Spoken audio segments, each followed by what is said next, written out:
Welcome to Lead with Clarity. This is a space for leaders who want to grow without losing themselves in the process. Each episode is a short reflection on leadership, influence, and the inner work that shapes how we show up for others. Not hype, not noise, just clear thinking for the journey of leading well.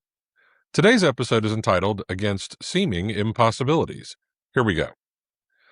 Today I want to sit with a line from Dale Carnegie. He said, "Much of the best work of the world has been done against seeming impossibilities." Notice the word he chose. Not impossibilities, seeming impossibilities.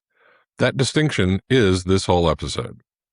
Think about the moment right before any hard decision paid off. It rarely felt like momentum. It felt like resistance. The numbers looked thin.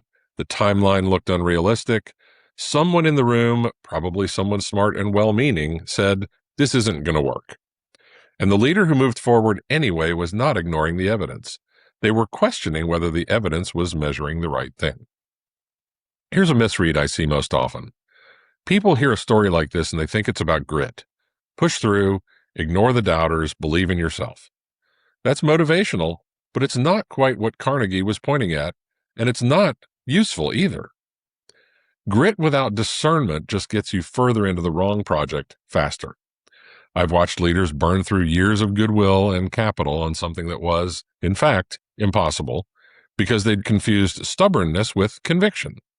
Those are not the same trait, even though they can look identical from the outside for a while. The leaders who actually pull off the seemingly impossible are not the most stubborn people in the room. They're the ones who did the harder work of separating what was truly fixed from what only looked fixed because nobody had tested it yet. That's a slower, less glamorous process than the highlight reel might suggest. It looks like asking uncomfortable questions in a planning meeting.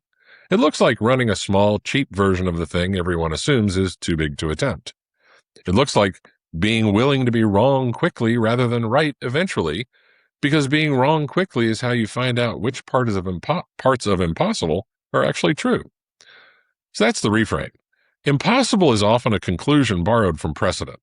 It's built from what happened last time, or what happened to other people, or what the current model of the world assumes has to be true.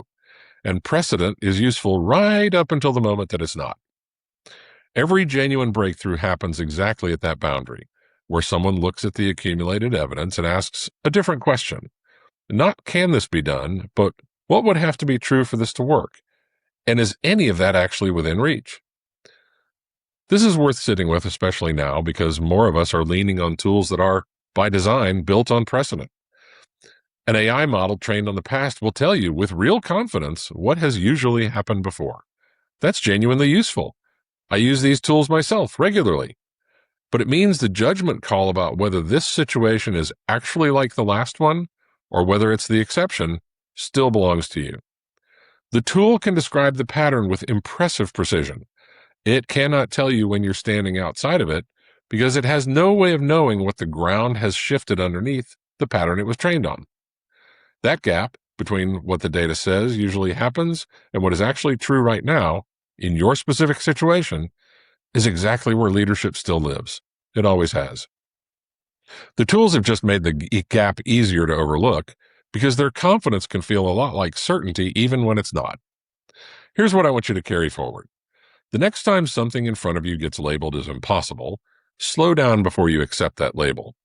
Ask who decided that and on what evidence, and whether that evidence still applies to what you're actually facing. Not every impossible thing is achievable, but a surprising amount of what gets called impossible is really just undone, waiting for someone willing to treat it as difficult instead of settled. That is the work. Not recklessness, not blind persistence, but the discipline to keep testing the line between what truly cannot be done and what simply has not been done yet.